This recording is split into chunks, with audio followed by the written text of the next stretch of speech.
Zee 24 तास एक पाऊल पुढे। तर नवीन वर्षाची सुरुवात आणि अंगारकी चतुर्थी असल्याने मुंबईमधल्या प्रसिद्ध सिद्धिविनायक मंदिरात भाविकांनी गर्दी केलेली आहे। आमचे प्रतिनिधी पंकज दळवी यांनी घेतलेला आढावा पाहूयात।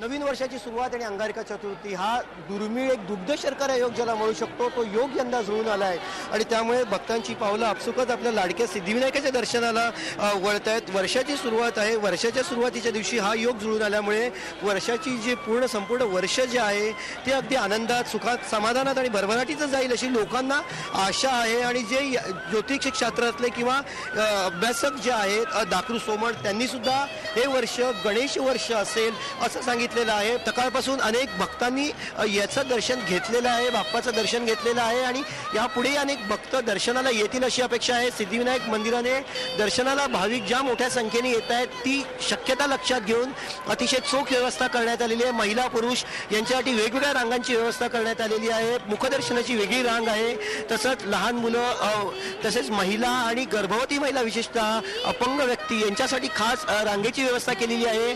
पोलिसांची कडक सुरक्षा व्यवस्था आहे, कारण नवीन वर्षाची सुरुवात आणि अंगारकी चतुर्थी हा योग आल्यामुळे लाखोंच्या संख्येने भक्त येत आहेत आणि ही शक्यता लक्षात घेऊन पोलिसांनी सुद्धा व्यवस्था चोख केली। आपण सिद्धिविनायक मंदिराच्या रांगेची दृश्य बघतोय, किती सकाळपासूनच 1 जानेवारीच्या पहाटेपासूनच सिद्धिविनायक मंदिर जो परिसर आहे तो भक्तांनी फुलून गेलेला आहे आणि 1 जानेवारीला हा योग आल्यामुळे विशेष भक्तांमध्ये उत्साह आणि आनंदाचं वातावरण आहे।